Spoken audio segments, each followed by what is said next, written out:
André Rieu had it all. A fortune so huge it could rival rock legends, castles fit for royalty, and sold-out arenas in every corner of the world. But behind all the glittering costumes, flashing lights and standing ovations, there was a story nobody saw coming. André built an empire worth $40 million from classical music alone, something unheard of even for the biggest pop stars today. But why then would this massive fortune someday become the very reason tears rolled down the faces of his closest family? André didn't start out rich. Growing up, he was just a kid who loved music. His dad was the conductor of the Maastricht Symphony Orchestra, so music was always around him, always part of his life. But André knew from early on that he didn't want to sit quietly in a stuffy concert hall. He wanted something bigger, louder, and far more exciting. He wanted crowds to clap, sing, and jump up from their seats. Step by step, André built exactly that. In 1987, André took a huge risk that would either make him a legend or ruin him forever. He founded the Johann Strauss Orchestra, not some small group playing quietly for polite applause, but a full-on, dazzling entertainment powerhouse. What started with just 12 musicians quickly exploded to over 60 performers from every corner of the globe. André didn't just play classical waltzes. He put on shows packed with everything from Strauss classics to the Macarena, and it worked. Fans loved it. Tickets flew off the shelves, and soon he wasn't just filling theaters. He was packing entire arenas and stadiums worldwide. Money poured in faster than anyone expected. By the early 2000s, André wasn't just successful. He was outselling massive acts like AC/DC, Bruce Springsteen, and Coldplay. His shows made millions per night, and his DVDs flew off shelves in every country. Fans traveled thousands of miles, paid huge prices, and cheered like they were at rock concerts. André's empire was booming, and his wealth ballooned dramatically, making him the richest violinist alive. But André didn't keep his wealth hidden quietly in the bank. Instead, he poured money into creating even bigger spectacles. In 2008, he risked almost everything he owned by designing a jaw-dropping $30 million stage for his concert at Schönbrunn Palace in Vienna. It looked like a fairy tale, covered in gold, crystal, and lavish details, exactly what fans dreamed of seeing from André Rieu. But that fairy tale almost cost him everything. The huge cost pushed him to the edge of bankruptcy, nearly wiping out decades of earnings overnight. André had taken risks before, but this one nearly broke him completely. Yet he refused to quit. Slowly, concert after concert, André climbed back, paying off his debts and turning his shows into even bigger successes. Within a few years, he was richer than ever, bouncing back stronger and smarter. He expanded his concerts into global cinema events, streaming performances in theaters, worldwide, making millions more. Fans who couldn't fly to see him live flocked to cinemas, paying premium prices to experience the excitement on the big screen. André's wealth didn't just recover, it doubled and then tripled, reaching a jaw-dropping $40 million by 2023. But André didn't build his fortune alone. His family was there from the start, especially his wife Marjorie, who was much more than just his partner.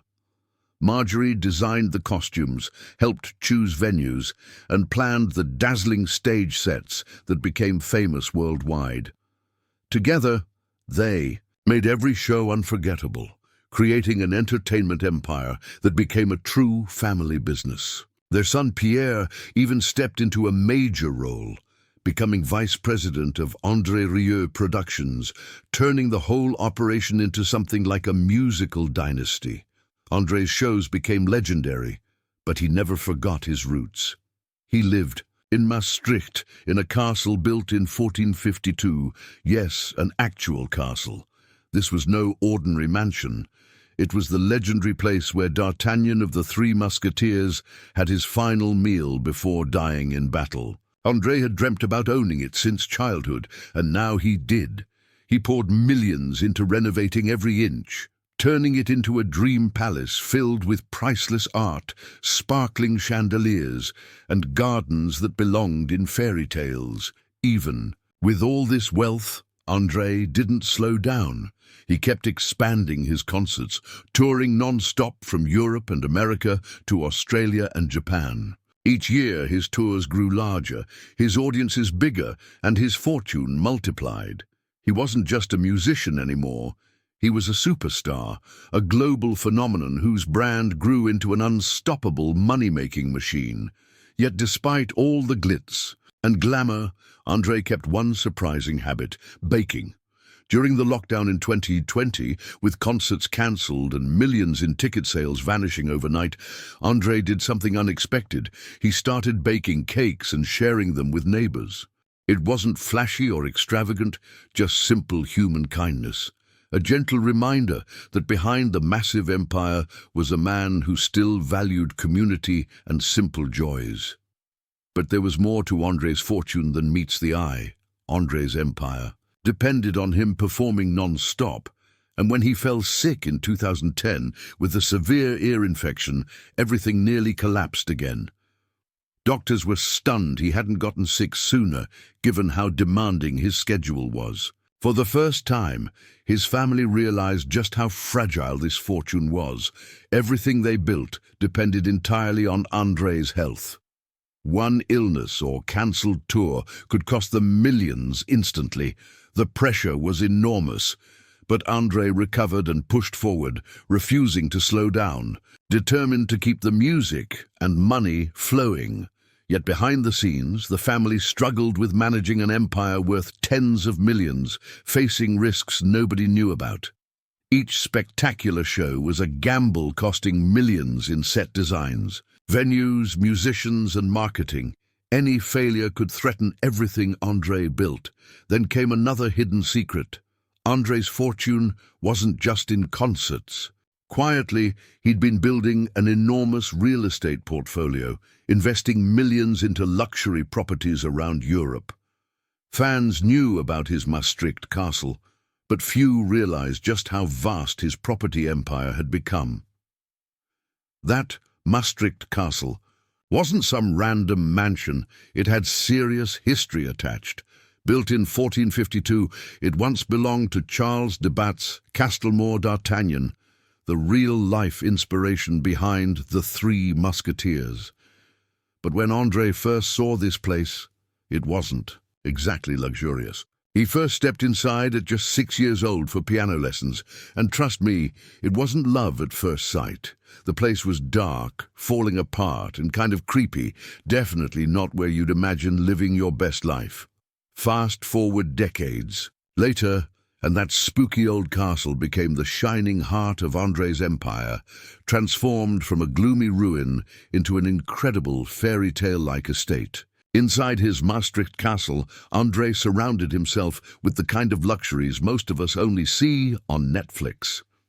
Take his Stradivarius violin. This wasn't your average instrument.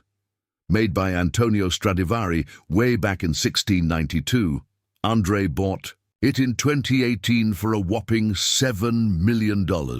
And this was his third Stradivarius. The first one he owned, from 1667, was one of Stradivari's earliest pieces, but it was tough to play. Even so, André turned its challenging sound into gold, recording some of his greatest albums with it. Owning multiple multi-million-dollar violins, André didn't just love music, he was playing in a league of his own. André's luxury lifestyle didn't stop at instruments. He took control over every single detail of his concerts, even the clothes his orchestra wore, those gorgeous gowns worn by his female musicians. André designed each one personally, inspired by historical figures like Empress Elizabeth of Austria. These dresses were no joke, costing around $3,000 each. Multiply that by dozens of musicians every tour, and it starts to make sense why André once faced bankruptcy over his stage designs. Yeah, bankruptcy. Remember that insane stage set he created for his concerts in Vienna back in 2008? It was a perfect copy of Schönbrunn Palace, complete with fountains, real ice rinks, gold carriages, and dancers in extravagant ballrooms. Sounds epic, right? But epic comes with a price. André blew a staggering $34 million building it. He didn't just build one. He built 3 separate sets, touring them around the world and burning through cash at a mind-blowing rate. It was flashy, it was brilliant, but it nearly ended him. André ended up sitting down with his bank manager to discuss what they could take away to settle the enormous debts. Yet somehow he survived that crisis and bounced back even stronger. This guy was unstoppable. Or was he? At home, things looked peaceful, comfortable, even normal, at least as normal as life inside a pool. Real-life castle could ever be. André had been married to Marjorie since 1975, and together they had 2 sons, Marc and Pierre. Their family photos hung proudly on the castle walls, memories of simpler days when André was just starting out. But now, even his family played key roles in his empire. Marjorie wrote the scripts for his concerts, adding words to the music that touched millions around the world. Pierre, their younger son, stepped up big time, becoming vice president of André Rieu Productions. Family dinners might have looked like simple get-togethers, but they were board meetings in disguise. Business mixed with family at every meal. But under all this glittering lifestyle and delicious desserts, André's childhood wasn't exactly joyful. Growing up in a small, crowded house in Maastricht with 5 siblings wasn't easy. His dad was an orchestra conductor but didn't show him much affection. His mom was even tougher. André believed they were jealous of his natural talent because within weeks of picking up a violin at 5 years old, he was playing beautifully.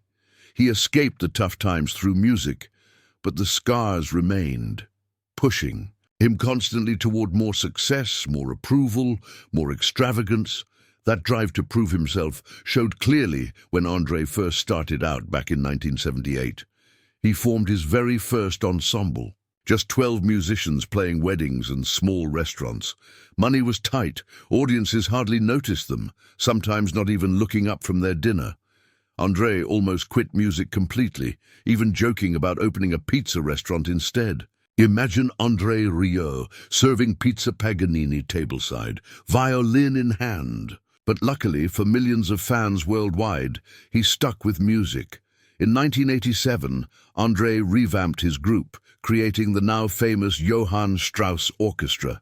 He idolized Johann Strauss, the original waltz king, who proved musicians could also be business masterminds. Strauss had 5 orchestras running simultaneously. André settled for one massive orchestra, now the largest privately owned orchestra globally. They toured everywhere, from packed stadiums in Europe to sold-out arenas across America and Asia. André's success exploded unexpectedly during an unforgettable soccer match in 1995. Ajax was playing Bayern Munich in the Champions League final, and André cleverly bought 1 minute of live TV coverage during halftime to showcase his music. Ajax scored just before halftime. Perfect timing. Millions watched André perform Shostakovich's Waltz No. 2 live on TV. The next week he sold over 200,000 CDs, launching him instantly from local musician to global superstar. One well-timed soccer goal changed everything for him. With success came even bigger dreams. André poured millions into making his shows the most spectacular events possible. Fake snow, balloon drops, lavish ball gowns, every show was an over-the-top celebration. He famously insisted on serving real champagne during performances, even though he didn't drink it himself, just to keep things authentic. Fans loved the spectacle, critics raised eyebrows, but André didn't care. He wanted authenticity, no shortcuts, no pretending. Despite all this luxury, André kept things relatable. He collected Tintin comics, taught himself Spanish during lockdown by reading crime novels, and still treasured a simple toy truck from his childhood. This truck wasn't just a toy, It was a reminder of simpler days when he and his brother Robert built cars from scrap wood and old wheels. But André wasn't just some millionaire collector living in the past. He had his eyes firmly set on the future. With his orchestra bigger than ever, now officially the largest private orchestra on Earth with 60 musicians plus an army of support staff, André had bigger plans, much bigger. He wasn't satisfied with being the world's top classical superstar or selling 40 million albums. He wanted to achieve something no musician had ever done before. André wanted to play a concert on the moon. Yeah, you heard that right. The moon. André wasn't joking around. He even had a serious chat with billionaire Richard Branson about building a hotel on the lunar surface. Branson, famous for his wild plans, promised to get it done. And André, he fully intended to take his massive Johann Strauss orchestra up. There, instruments and all, to play the world's first space concert. It sounded crazy, until you remembered this was the guy who made classical music outsell Beyoncé and Metallica. If anyone could make a lunar concert happen, it was André Rieu. But how did André even reach this level of wild success and ambition? Well, unlike most classical groups relying on schools or rich donors, André built his orchestra entirely by himself. Back in the late 80s, he had almost nothing, just a wild dream and a handful of musicians who trusted him. André took huge risks from day one. With no sponsors or government support, he poured every penny he made from ticket sales and albums right back into the orchestra. Today, running this massive operation costs him at least $1 million every month, without even counting touring expenses. That meant each performance had to sell out, and every album had to top charts. Otherwise, the whole thing would collapse overnight. André kept about 110 people permanently on his payroll, from musicians to lighting technicians and cooks, plus another 100 freelancers who handled logistics, travel, and marketing worldwide. It wasn't just a business. It was a family. His second family, one that traveled together around the globe, setting up and tearing down huge stage sets in arenas from Mexico City to Sydney. Each city required 9 enormous trucks packed with lights, costumes, instruments, props, and equipment. His crew worked non-stop, often building the stage from scratch at 7 a.m., then tearing it down right after the 3-hour show finished around midnight. Every performance felt like magic to the audience, but behind the scenes, it was hard, disciplined work. André ran a tight ship. No rock star antics allowed. Forget wild parties. His team traveled with their own chefs to eat healthy meals. André himself took naps before each concert to stay fresh. He knew that one bad show or one tired night could damage his reputation and cost millions. After every concert, André insisted on celebrating with his musicians, not with wild champagne. Parties, but with good wine and casual chats. This wasn't just business to André, it was his life's passion. This relentless work ethic paid off big time. André's album sales were incredible. Even in an era of streaming and digital music, his label, Universal Music, had been working with him for over 2 decades, producing staggering results. In 20 years, André sold more than 40 million albums. Worldwide, numbers usually reserved for pop stars, not violinists. And despite predictions that DVDs were dead, André's fans still bought millions of them each year, especially those filmed during his legendary Maastricht summer concerts. He filmed these performances annually, edited them carefully, and fans eagerly snapped them up, proving André's belief that his audience always preferred something tangible they could hold in their hands. André wasn't just a great musician, he was a master showman who understood exactly what his fans wanted. He regularly produced themed albums, like his famous movie themes collection, which included massive hits such as My Heart Will Go On. André admitted he rarely composed original music. Instead, he preferred taking classics people loved and rearranging them. adding his own personal twist. This formula never failed. Each album became a bestseller, fueling his empire and ensuring every musician and crew member got paid on time, every month. But success at this scale wasn't easy to maintain. André constantly faced enormous pressure to keep filling seats and selling records. Without donors or sponsors, every decision he made carried huge risks. He couldn't afford to slow down, even during a global pandemic when concerts stopped. André switched gears during this downtime, baking cakes for his neighbors and community to keep spirits high and stay connected. He used the break to plan even bigger projects, like his ambitious movie screening celebrating his 75th birthday in 2025, titled The Dream Continues. The event showcased never-before-seen performances from André's global tours played in cinemas worldwide, a grand celebration of his life's incredible journey from a kid dreaming in Maastricht to a global icon adored by millions. André never hid the secret behind his incredible rise: hard work, discipline, and taking risks nobody else dared. His Jewish father-in-law, Edgar Kaman, influenced him deeply through his collection of 300 vinyl records, introducing André to music he'd never heard before.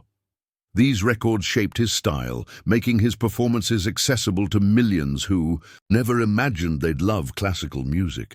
Pieces like Hava Nagila, a Jewish klezmer tune, became massive hits in André's concerts. His performance of this classic on YouTube alone attracted over 14 million views. André played everywhere, even Israel, where he received standing ovations performing beloved local songs like Jerusalem of Gold. Despite all this success, André never lost sight of his roots.